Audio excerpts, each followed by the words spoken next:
ya te digo el ID.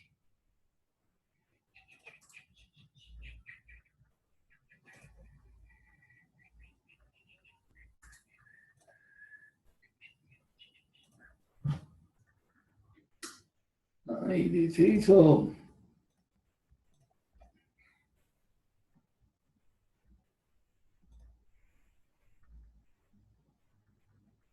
Ah, pero hay que abrir el correo y todo también. Sí, ya que lo estoy abriendo ya. La sala es 958, 107, 18. No sé.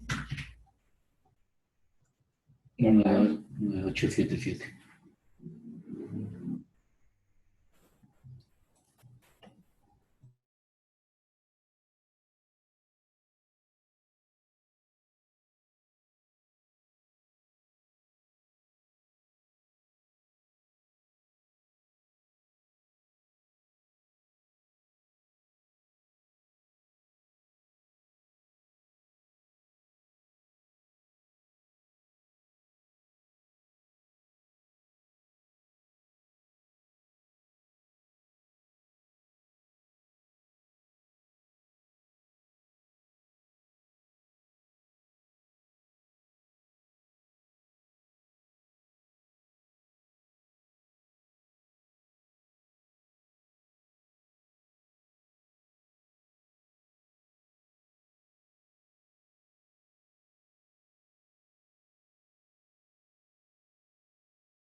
Tardes, estamos haciendo la primera prueba de audio. Por favor, confírmenos que todos vayan escuchando este mensaje y que no haya ningún problema con este audio.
Hola, estamos haciendo nuestra primera prueba de audio. Buenas tardes. Si tienen algún problema con el audio, por favor, háganoslo saber. Gracias.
¿Qué hora es? Faltan 9 minutos, todavía podemos. Bueno, vamos a ver, probemos por favor, si me escuchan bien, me pueden contar por el chat.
Bueno, ya vamos casi a iniciar. En 3 minuticos más estaremos iniciando mientras ingresan el resto de personas.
Bien, buenas tardes a todos.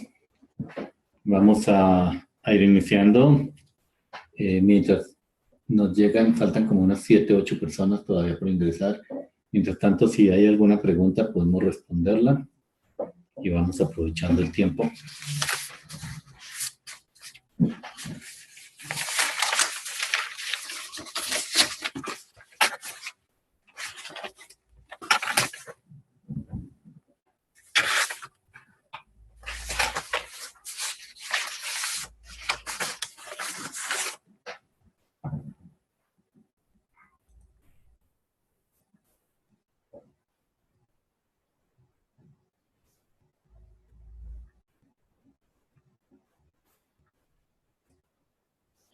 Papel que me verifique.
Bueno, muy bien. Vamos a iniciar entonces. Vamos a continuar con esta segunda sesión. Y bueno, ya hoy subimos los videos a YouTube.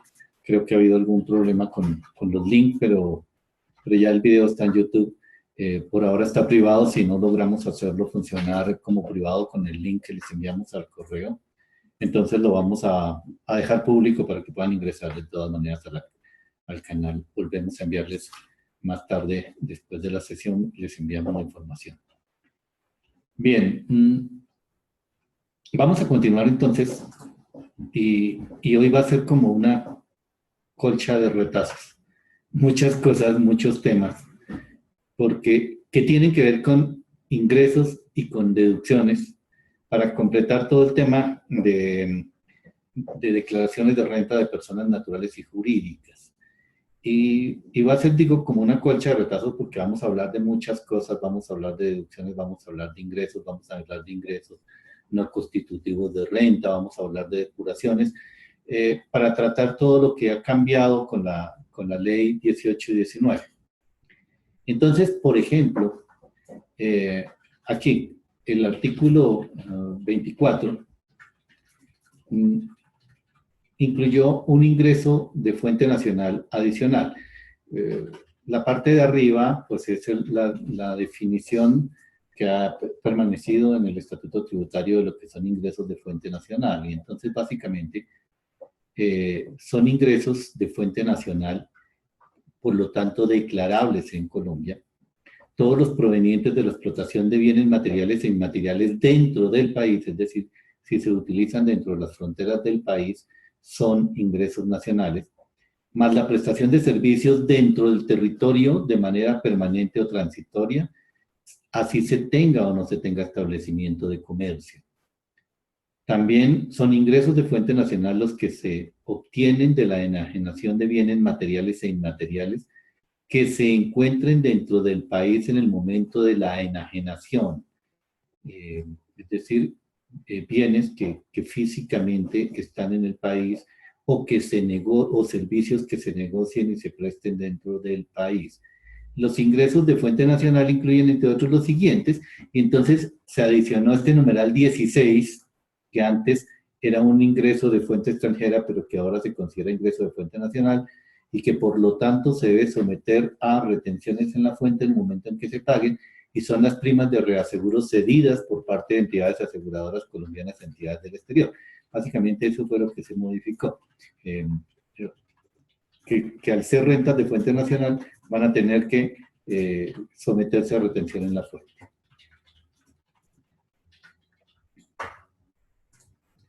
Bien, también hay unos ingresos que no se consideran de fuente nacional, que por lo tanto no estarían sometidos a retención en la fuente porque no estarían sometidos a impuesto de renta en Colombia. Solamente en el eventual caso de que se saquen de Colombia o se giren desde Colombia, habría que revisar el tema del impuesto de remesas. Y aquí también se adicionó el literal C, que dice que los ingresos obtenidos de la enajenación de mercancías extranjeras, de propiedad de sociedades extranjeras o de personas que no tienen residencia en el país, que se hayan introducido desde el exterior a centros de distribución logística internacional ubicados en puertos marítimos y fluviales, únicamente en los departamentos de Guainía, Vaupés, Putumayo y Amazonas, habilitados por la Dirección de Impuestos Nacionales y Aduanas, la venta de esas mercancías en esas zonas no se consideran ingresos de fuente nacional, pero en esas zonas son en el centro de distribución logística internacional, y siempre y cuando sean de propiedad de sociedades extranjeras o de personas sin residencia en el país. Si la sociedad extranjera o la persona sin residencia en el país, que es propietaria de dicha mercancía, tiene algún tipo de vinculación económica en el país, es requisito esencial para que proceda este tratamiento, o sea, que se considere que no es ingreso de fuente nacional, que sus vinculados económicos o partes relacionadas en el país no obtengan beneficio alguno asociado a la enajenación de dichas mercancías, ¿sí? Porque si por ejemplo, el vinculado económico obtiene una comisión, ¿cierto? Su asociado obtiene una comisión por la venta de esa mercancía, entonces ya no se considera que es un ingreso que no es de fuente nacional, sino que se consideraría un ingreso de fuente nacional, por lo tanto estaría tributando en Colombia, y al tributar en Colombia, como mínimo, el pagador tendría que hacerle las retenciones en la fuente. Ya el otro tema es si la persona es o no declarante, si es o no contribuyente en Colombia, pero estaría sometido a retención en la fuente. Se adicionó también en el artículo 26 del literal D, para las empresas que son residentes fiscales colombianas, para ellas se considera ingreso de fuente extranjera los ingresos que provienen del transporte aéreo o marítimo internacional, pero solo para las empresas residentes fiscales colombianas que van a considerar, que prestan sus servicios de transporte aéreo o marítimo internacional, se van a considerar esos ingresos específicos como de fuente extranjera. Bien, para los no obligados a llevar contabilidad, este es el artículo 27 del Estatuto Tributario, que también fue modificado en la Ley 1819, y dice que los contribuyentes que no están obligados a llevar contabilidad, ya vamos a ver quiénes son, para ellos se entiende realizados los ingresos cuando se reciben efectivamente en dinero o en especie, en forma que equivalga a un pago. ¿Qué es en dinero o especie? Simplemente que nos paguen una factura con billetes, con cheques, con transacciones que impliquen transferencia de dinero, o que a cambio del pago nos entreguen mercancías, nos entreguen servicios que de todas maneras puedan considerarse como una extinción del derecho a cobrar, es decir, como que a cambio del derecho a cobrar nos están entregando algo diferente a dinero, pero que de todas maneras en ese momento ya se considera que la factura está pagada. En ese momento es cuando para los contribuyentes no obligados a llevar contabilidad surge la obligación de declarar. Hasta ese momento, las personas que no llevan contabilidad no tienen que hacer contabilidad de causación, sino contabilidad de caja. No funciona por el método del devengo, sino por el método de caja del recibo efectivo. Por consiguiente, los ingresos que reciban por anticipado y que correspondan a rentas no realizadas solo se graban en el año periodo gravable en que se realicen. Para las personas que no llevan contabilidad, los ingresos recibidos por anticipado no son un ingreso, sino una cuenta por pagar. Y se graban en el año periodo gravable en que se realicen. Se graban en renta, ojo. Porque recuerden que el impuesto a las ventas, el tema es diferente, porque el impuesto a las ventas, el impuesto se causa en el momento en que se factura o en el momento en que se entrega el bien o servicio. En todo caso, lo que suceda primero, en ese momento se causa el impuesto a las ventas. Puede haber una diferencia entre lo que tenemos en impuesto a las ventas y lo que tenemos en impuesto a la renta. Se exceptúan los ingresos por concepto de dividendos, ya habíamos dicho ayer, que se entienden realizados por los socios o accionistas en el momento en que les son abonados en calidad de exigibles. Entonces, en ese momento, a pesar de ser una persona no obligada a llevar contabilidad, sería el único caso en el cual se puede considerar que tiene una cuenta por cobrar. En los demás casos, las personas naturales no tienen cuentas por cobrar por efectos de su actividad comercial, ¿cierto? Pero en el caso de los dividendos, sí considerarían que tienen una cuenta por cobrar y tendrían que incluir el ingreso en el momento en que se los abonan en calidad de exigibles. En el caso de los dividendos que corresponden a sociedades extranjeras, entonces, o residuos de sociedades extranjeras, se consideran recibidos en el momento en que se realiza la transferencia de las utilidades.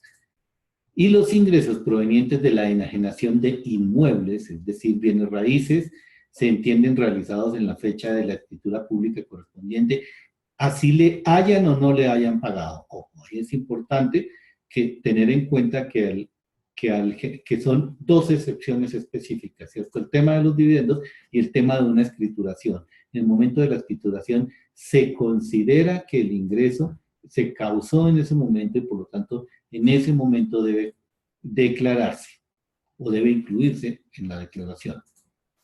Bien, para los obligados a llevar contabilidad también se modificó. Para los contribuyentes que estén obligados a llevar contabilidad, los ingresos funcionan por el método del devengo, o lo que antes se conocía como causación, básicamente, ¿cierto? Y se incluyen contablemente en el año periodo gravable en que se devengan. Los siguientes ingresos, aunque estén devengados contablemente, generan una diferencia en su reconocimiento fiscal. Aquí es importante que recordemos que va a haber diferencia entre el reconocimiento fiscal y el reconocimiento contable y que por lo tanto las personas obligadas a llevar contabilidad van a tener que llevar registros que permitan conciliar las diferencias que ocurren entre la contabilidad bajo NIF y la contabilidad fiscal. A pesar de que la ley 1819 eliminó el que se había denominado libro fiscal, que era la obligación de mantener registros fiscales durante 5 años a partir de la entrada en vigencia de la obligación de tener, de la obligación de aplicar NIFS. A pesar de ello, se genera entonces una obligación de conservar registros que permitan explicar a la DIAN cuáles son las diferencias que se generan entre la contabilidad comercial bajo NIFS y la contabilidad fiscal, lo cual implica en la práctica que usted debe llevar dobles registros. La forma más fácil, y lo que estamos haciendo nosotros con nuestros clientes, es mantener una contabilidad bajo NIFS y una contabilidad bajo normas fiscales. ¿Por qué ello? Porque a pesar de que la ley lo que dice es que se pueden llevar registros, cualquier tipo de registro que permita, incluso en Excel, podría usted llevarlo, y que permita conciliar las diferencias. Lo que está claro es que los reportes fiscales deben de hacerse sobre la contabilidad fiscal. Por lo tanto, todo lo que tenga que hacer, por ejemplo, en medios magnéticos, en información exógena, lo va a tener que hacer con los registros fiscales y no con los registros contables. Entonces, en mi opinión, es mucho más práctico que lleve los dos registros. La mayoría de los software ya lo tienen y funcionan bastante bien y exportan la información rápidamente, y usted lo único que hace son los ajustes en las dos contabilidades. Y eso no se considera doble contabilidad, se considera una sola contabilidad, ¿cierto?, que mantiene diferencias o que explica diferencias entre la contabilidad comercial y la contabilidad fiscal.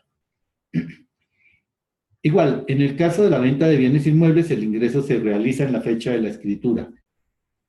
Y en las transacciones de financiación que generen ingresos por intereses implícitos, de acuerdo con las NIFS, para efectos del impuesto a la renta complementario, solo se considerará el valor nominal de la transacción, factura o documento equivalente.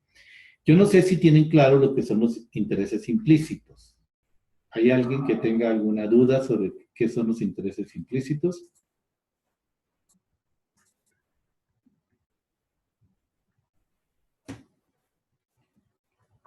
Bueno, parece que todos saben lo que son los intereses implícitos, entonces, los intereses implícitos son aquellos que se supone están incluidos en una financiación extraordinaria. Es decir, si la financiación normal de la cartera es, por ejemplo, a 60 días, y yo estoy haciendo una negociación con alguien en particular, y el plazo es a 180 días, ahí se considera que hay unos intereses implícitos. O, dicho de otra forma, que hay un descuento sobre el precio y que la persona, a cambio del descuento, me está reconociendo unos intereses que serían intereses implícitos. Pero para efectos tributarios, básicamente los intereses implícitos no existen. Para efectos de las NIF, los intereses implícitos sí existen. Pero para los efectos tributarios, simplemente se considera la factura por el valor global, ¿cierto? De hecho, pues es que para efectos fiscales, digamos que si por ejemplo una venta de 100 pesos, se calculan que tiene 10 pesos de intereses implícitos, en la contabilidad bajo NIFS yo tendría una venta de 90 y unos intereses de 10. En la contabilidad fiscal yo tendría una venta de 100. Para el efecto es lo mismo, solo que en la contabilidad fiscal aparecería todo como venta y en la contabilidad bajo NIFS aparecería parte como venta y parte como intereses. Entonces, básicamente lo que la ley ha dicho es tome únicamente la factura y por lo tanto desconozca los intereses implícitos. Cuando contablemente vengan los intereses implícitos, eso no tiene ningún efecto fiscal. Por lo que les digo, ya está incluido en el precio de venta, entonces no importa si es parte venta y parte intereses. Bien, los ingresos devengados por aplicación del método de participación patrimonial, también de acuerdo con las NIF, no son objeto del impuesto de renta y complementarios. La distribución de dividendos o la enajenación de inversión se regirá bajo las disposiciones establecidas en los estatutos. Básicamente, los dividendos también se incluyen en el momento en que surge el derecho a cobrarlos, ya sean que se abonan en cuenta. Los ingresos por la medición al valor razonable con cambios en los resultados, tales como propiedades de inversión, no serán objeto del impuesto de renta, sino hasta el momento de su enajenación. Eso también tiene que ver con las NIF, ¿cierto? Y es como, por ejemplo, yo compré unas acciones que valieron 100 y al final del periodo puede ser que al determinar el valor razonable, es decir, el valor más probable en el cual yo podría venderlo una vez deducidos los gastos de esa venta. Si me da, por ejemplo, 110, bajo NIF tengo una valorización, tengo un ingreso, y si me diera 90, tendría una pérdida. Pero para efectos fiscales eso no tiene ningún efecto. Solo tiene efecto en el momento en que venda. Entonces, si en el momento en que venda tengo utilidad, pues se registra la utilidad fiscalmente, aunque contablemente es diferente, ¿cierto? Contablemente sí hay que registrarlos en el momento en que conocemos que el valor razonable se ha modificado, ¿sí? Tanto la utilidad como la pérdida fiscal solamente se registraría en el momento en que ocurra la venta. Por eso, vean que sí es importante llevar registros independientes para efectos fiscales, porque muchas de estas transacciones les van a generar bastantes diferencias en el año y podría ocurrir que eso no sea fácil de controlar a través de registros auxiliares.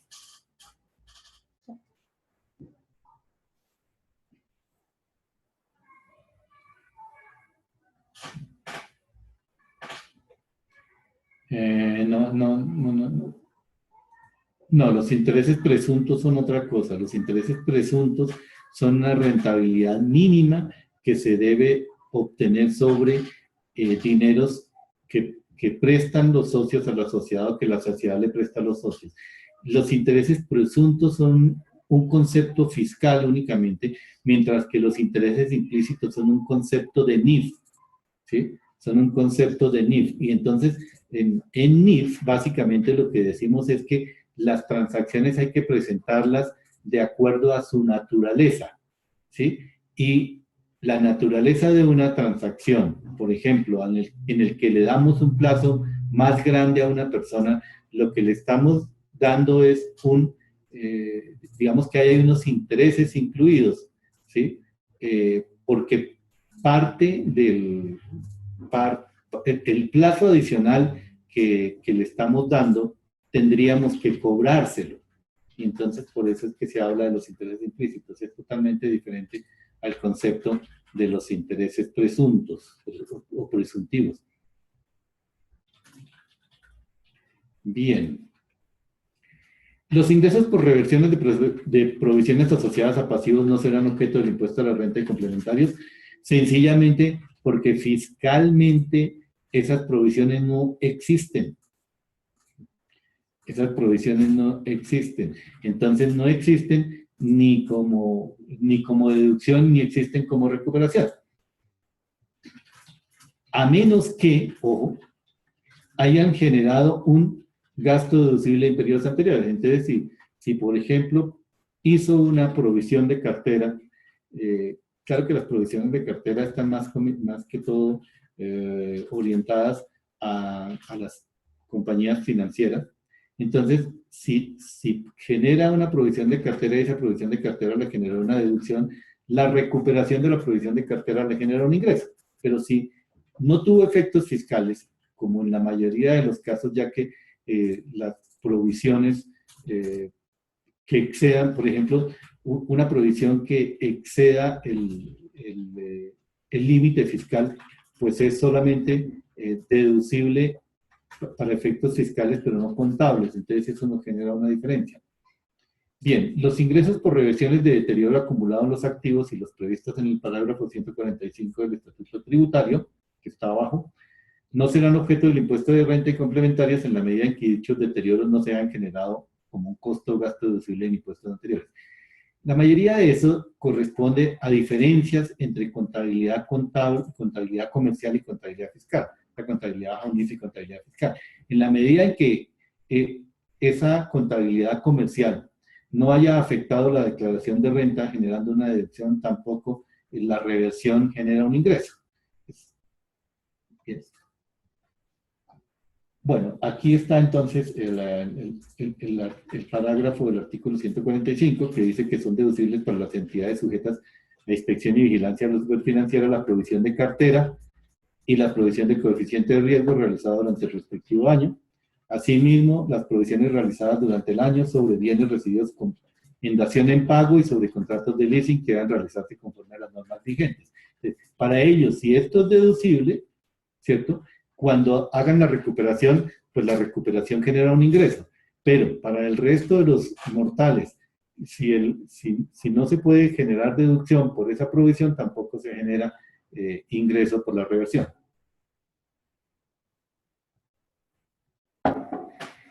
Los pasivos por ingresos diferidos producto de programas de fidelización de clientes deberán ser reconocidos como ingresos en materia tributaria a más tardar en el siguiente periodo fiscal o en la fecha de caducidad. El parágrafo tercero define que para efectos de este numeral 8, se entenderá por programas de fidelización de clientes aquellos en virtud de los cuales, como parte de una transacción de venta, un contribuyente concede una contraprestación condicionada futura a favor del cliente que pueda tomar de forma como un descuento de un crédito. Esos son básicamente todos los programas de fidelización que se dan en puntos, por ejemplo, los puntos de los almacenes de cadena, ¿sí? Esos puntos son un descuento que a usted le dan y que lo puede usar más adelante. Para ese efecto, el contribuyente, la cadena de almacenes que darlo, tiene que generar la provisión para ese programa de fidelización. Y si usted no usa el programa de fidelización y esos puntos se pierden, entonces tiene que generar un ingreso por el programa, por la recuperación de esa provisión que había hecho. Los ingresos provenientes por contraprestación variable, entendida como aquella sometida a una condición, como por ejemplo el desempeño en ventas, el cumplimiento de metas, no son objeto del impuesto de renta complementario, sino hasta el momento en que se cumpla la condición. Esto es, digamos, contablemente, usted puede hacer la provisión, por ejemplo, si tiene un programa con sus vendedores para que esos vendedores se ganen un premio si cumplen una meta, pero está sujeto a la condición de cumplir la meta. Sin embargo, usted tiene que ir haciendo la provisión para no afectar uno solo de los ejercicios. Sin embargo, fiscalmente eso no existe. Y no existe porque es que sería muy utilizado para generar deducciones de mentiras en un año, ¿cierto? Entonces, habíamos provisiones para cumplimiento de metas por varios millones y las reversamos en el año siguiente y con eso manejamos las utilidades. Entonces, eso fiscalmente no existe, pero contablemente sí existe. Lo cual implica que como fiscalmente no existe, pues tampoco hay ingreso por contraprestación, ni hay gasto ni hay ingreso, porque nunca existió en la declaración de renta. Bien. Los ingresos, que de acuerdo con las NIF, aquí hay un error, no es para los no obligados, esto es para los obligados. Los ingresos que de acuerdo con las NIF deben ser presentados dentro del otro resultado integral, no serán objeto del impuesto de renta y complementaria, sino hasta el momento en que de acuerdo con la técnica contable deben ser presentados en el estado de resultados. Porque esos ingresos, también estamos hablando de NIF, corresponden a valorizaciones y corresponden a modificaciones en el patrimonio que no tienen efectos fiscales. Por eso, únicamente, digamos que para efectos fiscales solo lo que ya está en firme se incluye, a menos que haya una norma que diga lo contrario. Para los distribuidores minoristas de combustibles y los derivados del petróleo, el ingreso bruto determinado se le pueden detraer costos por concepto de adquisición de combustibles líquidos y derivados, lo cual no comprende el costo de transporte de los combustibles y derivados del petróleo ni otros gastos deducibles asociados a la operación. Eso es muy específico para los distribuidores minoristas de combustibles, para las estaciones de servicio, básicamente. Bien. Ok. Obligados a llevar contabilidad. Este es un tema bien interesante. Porque recuerde que si usted está obligado a llevar contabilidad, tiene que cumplir con unas condiciones y tiene unas normas diferentes. Condiciones como, por ejemplo, puede ser retenedor. Condiciones como, por ejemplo, puede tener unas deducciones más altas que los que no están obligados a llevar contabilidad. Y entonces, digamos que el tema general de quienes están obligados a llevar contabilidad está establecido en el artículo 10 del Código del Comercio colombiano, 10 y 13, ¿no? Porque digamos que el código dice que deben de llevar contabilidad porque es una obligación de los comerciantes llevar contabilidad, según el artículo 13. Son comerciantes las personas que profesionalmente se ocupan de algunas de las actividades que la ley considera mercantiles. Esas actividades están en el artículo 20 del Código del Comercio. Dentro de las obligaciones de los comerciantes, según el artículo 19, la obligación 4 es llevar contabilidad regular de sus negocios conforme a las normas legales. Las otras obligaciones son inscribirse en la Cámara de Comercio, registrar sus establecimientos, etc. Pero, según el Código del Comercio, si usted está obligado a llevar contabilidad porque es comerciante, ¿cierto? Porque profesionalmente se ocupa de alguna actividad comercial, usted es comerciante. Pero también el artículo 13 del Código del Comercio dice que se presume que usted está ejerciendo el comercio para todos los efectos legales. Se presume que usted está ejerciendo el comercio si está inscrito en el registro mercantil o si tiene un establecimiento de comercio abierto al público o se anuncia al público como comerciante por cualquier medio. En cualquiera de esos tres casos se presume que usted es comerciante y como se presume que es comerciante, es una presunción de hecho, no de derecho, por lo tanto se puede desvirtuar. Pero mientras no la desvirtúe, usted está obligado a actuar como comerciante y entre esas obligaciones que tiene de actuar como comerciante está la de llevar contabilidad regular de sus negocios conforme a las normas legales. ¿Cómo es conforme a las normas legales? Hoy es conforme a las normas de información financiera, conforme a las NIFs, bien sea la NIF para pymes, la NIF simplificada o las NIF plenas. Sin embargo, también hay aquí un concepto, que es el concepto 27 de 2008 del Consejo Técnico de la Contaduría, en donde dice que, en primer lugar, el artículo 19 y 48 del Código del Comercio son los que establecen la obligación de llevar contabilidad. La obligación de llevar contabilidad implica también la obligación de presentar estados financieros. Y esto se predica respecto a todos los comerciantes, así como a todos aquellos que, aunque no desarrollen profesionalmente el comercio, explotan su ejercicio profesional a nivel empresarial o se encuentran bajo los supuestos de los artículos 27, 28, 35 de la Ley 222, o sea que tienen la calidad de matriz o controlante, aún si son personas naturales. Entonces, lo que dijo el Consejo Técnico de la Contaduría es que así que si las personas naturales que no son comerciantes, entre las cuales se incluyen las personas que ejercen profesiones liberales, ellas no tienen el deber de llevar contabilidad y menos aún el de preparar estados financieros. Pero ellos siempre y cuando tales personas no utilicen su ejercicio para llevar a cabo una actividad económica organizada en torno a la prestación de estos servicios, pues ello implicaría la estructuración de una empresa al tenor de lo dispuesto en el artículo 25 del Código del Comercio, con las obligaciones que esto acarrea.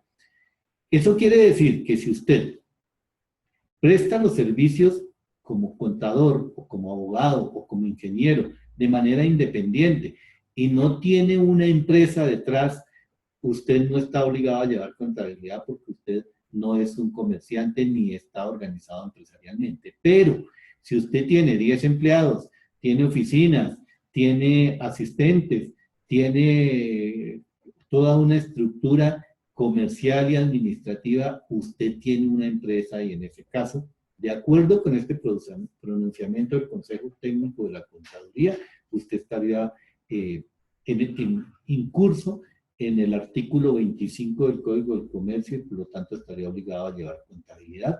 Y si usted está obligado a llevar contabilidad, está obligado a cumplir con las obligaciones de las personas obligadas a llevar contabilidad, entre ellas, por ejemplo, en cambio de declarar en el formulario de personas naturales no obligadas a llevar contabilidad, tendría que declarar en el formulario de personas naturales obligadas a llevar contabilidad. Es probable que tenga que hacer reportes en medios magnéticos, es probable que tenga que hacer retenciones en la fuente, etc. Bien.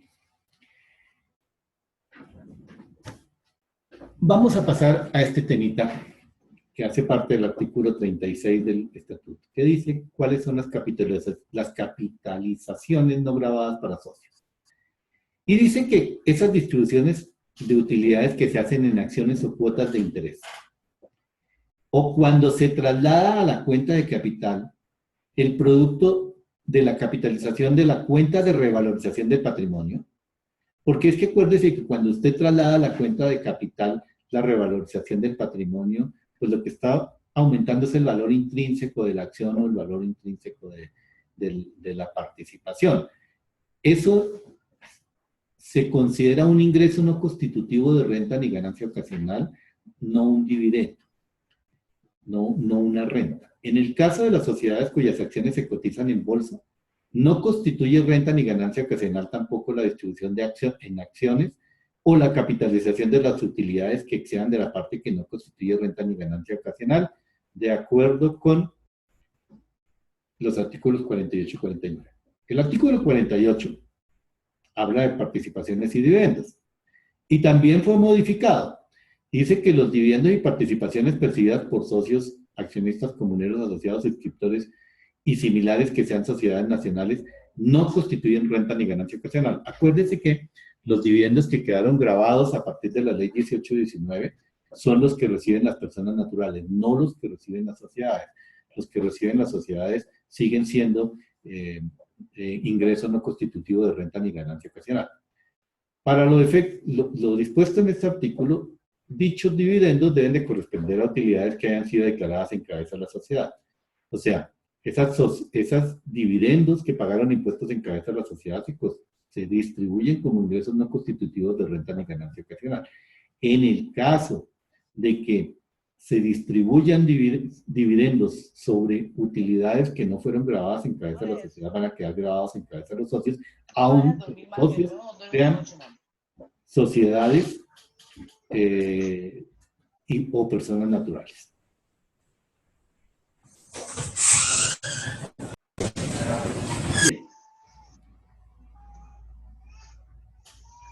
Cuando se trata de utilidades obtenidas a partir del 1 de enero de 2013, que fue cuando se hizo el cambio y se consideraron como ingresos no constitutivos de renta ni ganancia ocasional los dividendos, las utilidades que pagaron impuesto en la sociedad. Esas utilidades susceptibles de ser distribuidas a título de ingreso no constitutivo de renta, se debe utilizar el siguiente procedimiento. Entonces, este es el mismo procedimiento que siempre se ha utilizado, pero se lo recuerdo porque es importante para que miremos, para que entendamos cómo es que se graban los dividendos. Entonces, toma la renta líquida gravable, le suma las ganancias ocasionales gravables del respectivo año y le resta el resultado de tomar el básico, el impuesto de renta más el impuesto de ganancias ocasionales, menos el monto de los descuentos tributarios por impuestos pagados en el exterior, correspondientes a esos mismos dividendos y participaciones que le acaba de sumar. Al resultado así obtenido le adiciona el valor percibido durante el año por concepto de dividendos y participaciones de otras sociedades nacionales y de sociedades domiciliadas en los países miembros de la Comunidad Andina de Naciones que tengan el carácter de no gravado. Le suma los beneficios o tratamientos especiales que por disposición legal deban trasladarse o comunicarse a los socios, accionistas o asociados. Y el valor así obtenido constituye la utilidad máxima susceptible de ser distribuida a título de ingreso no constitutivo de renta ni ganancia ocasional. La diferencia se tiene que distribuir como una renta gravable y entonces, habíamos dicho ayer, se hace la retención en la fuente en el momento del pago a la tasa del 35% o del 33% dependiendo si son sociedades nacionales o extranjeras. Bien, hablemos de costos. El artículo 59 dice que para los obligados a llevar contabilidad, los costos se manejan también por el sistema del devengo, es decir, en el momento en que contablemente se causan. Pero en ese caso se exceptúan las pérdidas por deterioro del valor parcial del inventario por ajustes al valor neto de realización, porque ellas solo son deducibles en el momento de enajenación del inventario. Lo demás sería una provisión que contablemente se hace, pero que fiscalmente no tiene ningún valor. ¿Sí? Esto, ante todo, tiene que ver con buscar que las empresas no generen deducciones de mentiras para afectar sus utilidades, sino que generen deducciones que son realmente deducciones. Y pues aquí, efectivamente, si hay una pérdida por deterioro del valor del inventario, esa pérdida solamente se materializa en el momento en que el inventario se vende. Por lo tanto, sí es deducible, pero si el inventario se vendió. En las adquisiciones que generan intereses implícitos, de conformidad con la NIR, para el efecto de impuesto de renta solo se considera el costo por el valor nominal de la adquisición. Insisto, el interés implícito hace parte del precio, lo que pasa es que contablemente se dividiría, pero al final es una sola cosa. Entonces, fiscalmente no se tiene en cuenta para nada, se toma el valor nominal de la operación. Y las pérdidas generadas por medición al valor razonable con cambios en los resultados, tales como propiedades de inversión, acciones o instrumentos de renta variable, serán deducibles y tratados como costo en el momento de su enajenación o liquidación, lo que suceda primero. Esas pérdidas que usted haga, esos ajustes que usted haga durante el transcurso del año, antes de que venda esa inversión, no tienen ningún efecto fiscal.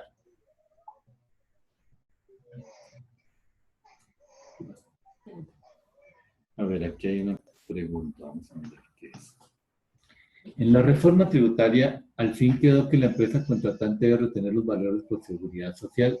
Sí quedó, bueno, ahorita le digo que no lo busqué, pero sí quedó. O sea, sí estoy seguro que quedó, John. Ahora, durante el intermedio lo busco y te digo cuál es, pero sí quedó. Bien. Realización de costos para los obligados a llevar contabilidad. Seguimos con esto. Costos por provisiones asociadas a obligaciones de monto o fecha inciertos, incluidos los costos por desmantelamiento, restauración y rehabilitación, que hacen parte de las NIF. Recuerden que un activo en NIF se valora al valor razonable, que es el valor más probable de venta en el momento en que salgamos a venderlo en un mercado abierto, ¿cierto? Menos los costos de desmantelamiento, restauración o rehabilitación. Por ejemplo, si es no sé, una planta que tenemos que trasladar o en el caso, por ejemplo, de los mineros de carbón que tienen que reforestar. Entonces, una cosa es la valoración del activo, pero a eso hay que quitarle los costos de retirar todas las instalaciones, restaurar y rehabilitar el terreno o el activo a su estado natural. Se borró la imagen. ¿Se ve borrosa la imagen? Sí. A ver, miramos qué está pasando. Lo de la seguridad social. Sí, yo les dije que tenías un inconveniente que estaba en... Hola, me están, a ver, verifiquemos qué está pasando porque parece que algunas personas que están viendo malas que están viendo la imagen mal. Sí.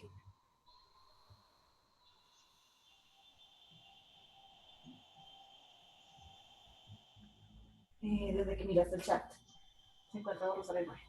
A ver, vamos a ver si me quito de aquí entonces. A ver si me quito de aquí. A ver. Un minuto. ¿Ha mejorado algo? Sí.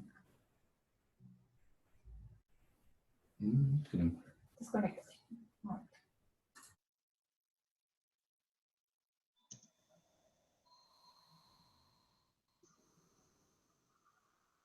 Perfecto, pero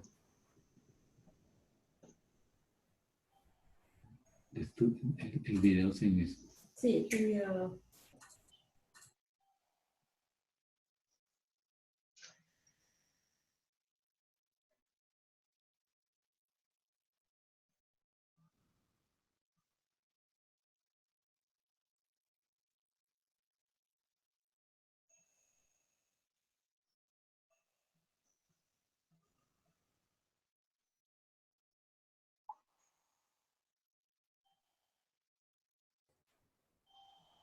A ver, mírame si mejoró la imagen o no.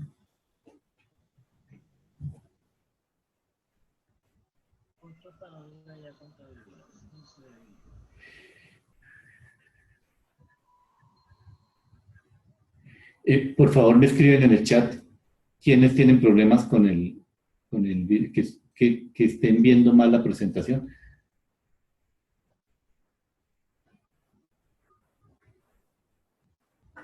Yo también. Pero ¿se alcanza a leer o no se alcanza a leer? ¿Se alcanza a leer ahí más o menos bien? Bueno, no sé cuál sea el problema. Vamos a tratar de llegar hasta las 5 con este. Discúlpenme por el pequeño inconveniente que hay en este momento y nos reconectamos a las 5 cuando hagamos la pausa. Les vamos a cerrar la sala y volver a ingresar a ver si se nos arregla el problema, ¿les parece?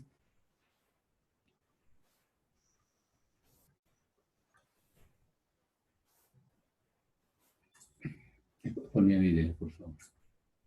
Listo.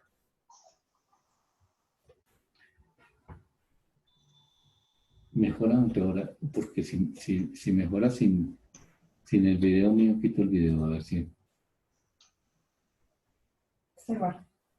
Bueno, ok. Vamos a continuar, por favor.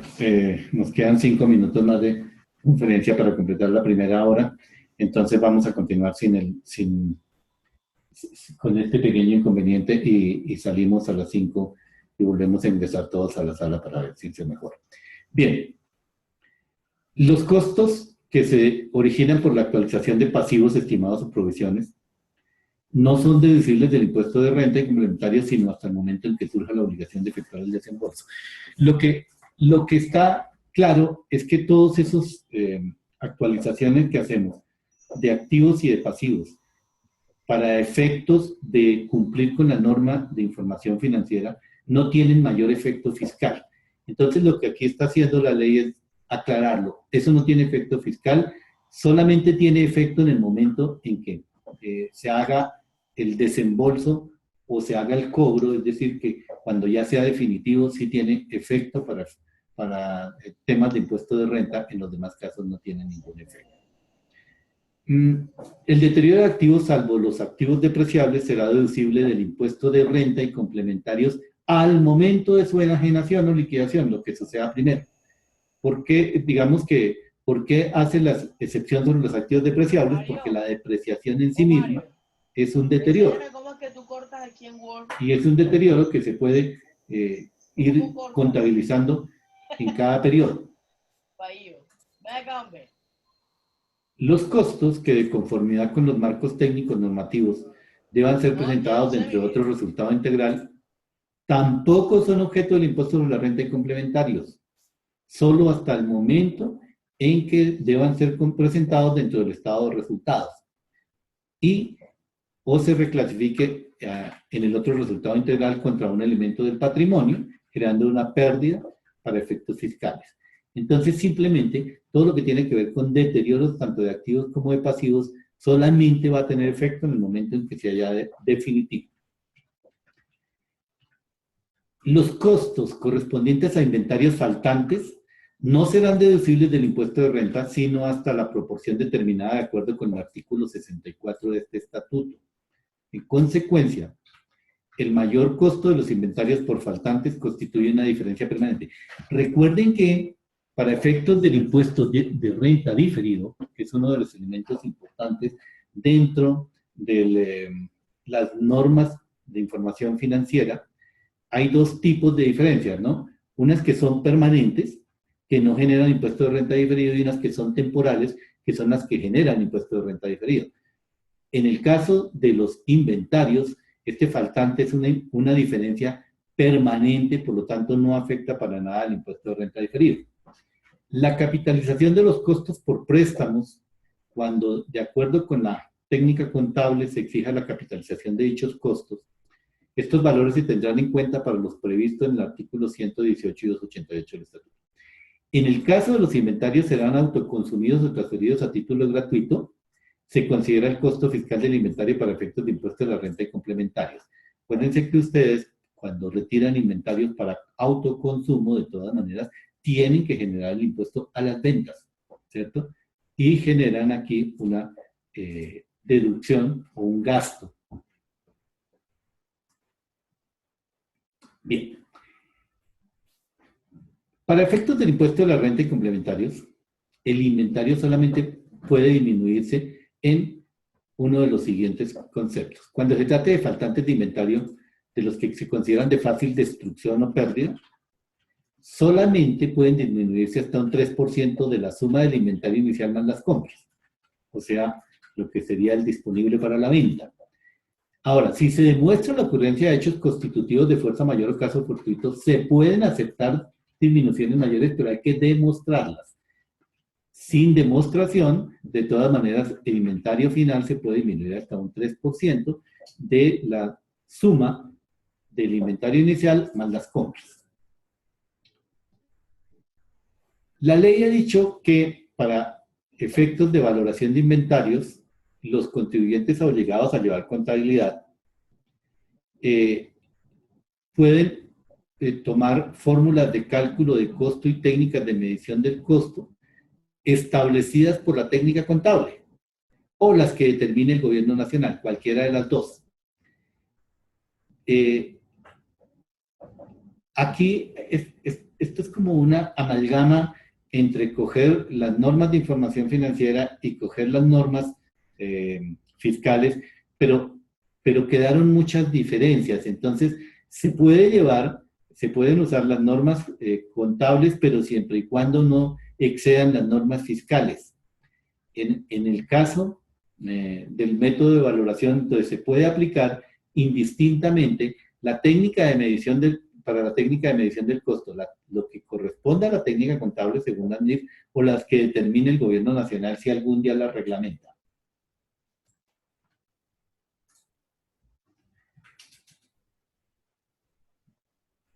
Ahora, para los no obligados a llevar contabilidad, por eso es tan importante que usted determine con claridad si está o no obligado a llevar contabilidad.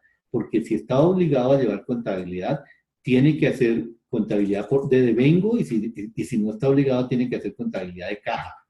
Y eso es importantísimo, porque entonces, contablemente, si usted no está obligado a llevar contabilidad, no tiene cuentas comerciales. Por lo tanto, no puede tener pérdidas de cartera tampoco, ni tiene pasivos comerciales. ¿Sí? Entonces, eso es muy importante, porque si usted no está obligado a llevar contabilidad, solamente son deducibles los costos que haya pagado. Los que no haya pagado no son deducibles. Si usted tiene costos por pagar, esos costos fiscalmente solamente le van a afectar el año en que los pague. Entonces, en el año en que no los pague, va a tener probablemente una mayor utilidad, ¿cierto? Si ya cobró, por ejemplo, si usted ya cobró la cartera, pero no ha pagado las compras, los costos, usted va a tener que incluir los ingresos, pero no puede incluir los costos. Por consiguiente, los costos incurridos por anticipado solo se deducen en el año o periodo grabable en que se preste el servicio o se venda el bien. Bien, vamos a parar acá. Vamos a parar acá. Si hay alguna pregunta, vamos a parar y vamos a hacer un intermedio. Nos vamos a salir de la sala ahorita, pero antes de ello, si hay alguna pregunta,